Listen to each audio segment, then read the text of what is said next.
Good afternoon, this is Danny Lung from Timbre Rock and Roots. I'm chilling out here with the legend, the reggae legend, Mr. Jimmy Cliff, and a really nice afternoon beer just before the festival.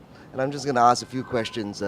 Thank you, Jimmy, for taking part of this. It's a pleasure. It's a Um, pleasure. It's a wonderful day, and so it's great to be sitting and talking to your audience. with nice pineapples. Yes, I was looking at them. I have great pineapples in my village. My village is called Somerton, and it's 12 miles from Montego Bay in Jamaica. And I have great, huge, big ones, and so sweet. So I was attracted looking at them because I have these great ones in Jamaica. Yeah.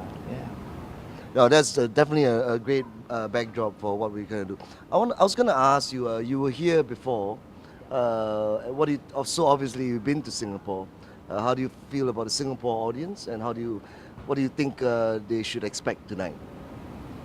Well, my memory of the last time I played here was great. They were very enthusiastic, very responsive, and so I'm really looking forward to tonight. What they can expect is a highly energetic show, inspiring, uplifting, uh, touching on all the aspects of life in our show. I sing about, love, universal love, one-to-one love, but also I touch on social subjects, political subjects, spiritual subjects, and all of that. My show is about life, so when one leaves my show, I expect them to feel uplifted. Okay, well, I've been reading you about your life in music, and funny enough, I met Robert Plant just downstairs, and he says that oh, ask Jimmy about me, and ask Jimmy when we met. So maybe you want to talk about a little bit about that. Robert Plant and I go way back, way back, way back. I had a, I had a group in the UK from an area called Kidderminster, which is like a central part of England, and that's where he's from. And we were mates. All the band members and them were mates, and so they used to come and watch my shows, watch our shows, and so I think he was a teenager then. So oh yeah, we go way back. He told me he was 17. And what's amazing to me is that he comes from a generation watching legends like yourself and got inspired to start their own bands, and now they're legends. Yeah. What do you think is the difference then compared to now in terms of young people taking music? I mean, there was obviously something special during the times of Jimi Hendrix, Eric Clapton's, and Robert Plant. So what do you think has changed maybe in a sense in Jamaica as well as the rest of the world? Well, for one, I think technology has changed the whole music industry a lot, musically and otherwise, because back in the days, one would be interested in learning to play an instrument first and sing along with the instrument, whether you're a singer or not. But you want to learn to sing and play. Now with the technology, you can find do so many things on the computer, music that is already made for you, so you become less creative. So that's what I find. I think there was more creativity coming from inside, from the people and the artists than now.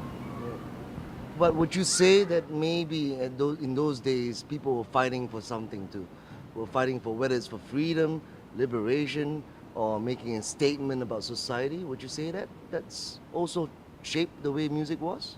Well, more social political statements, more social political consciousness was there then, because the time was like that, and we didn't have internet to have so much knowledge of internationally what's going on then. So you would find in a particular area of the planet somebody has this great urge to express their social political opinions. So yes, that's a fact that it was like that then. And what's the state of music in Jamaica, and what would you like to see happen? Well, the state of music in Jamaica, I would say it is still healthy because we have the area that we call roots and culture is still there. And there is another branch now that is called dancehall.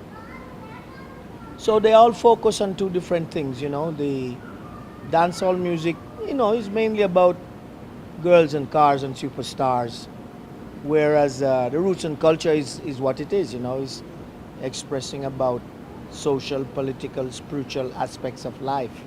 So I would say it's healthy, and I would like to see more of the roots and culture growing in Jamaica. Yep. Well, I mean, thank you so much for talking to us. I mean, we are Timbre Rock and Roots is about bringing people of great musics, but not just that, but soul and substance. And you certainly have all three. Yes. And we look forward to having you tonight. And maybe you could just have one last question. How do you know about much about Bonnie Raitt? Have you played with Paul Simon before? And what do you expect to see, for the whole festival tonight?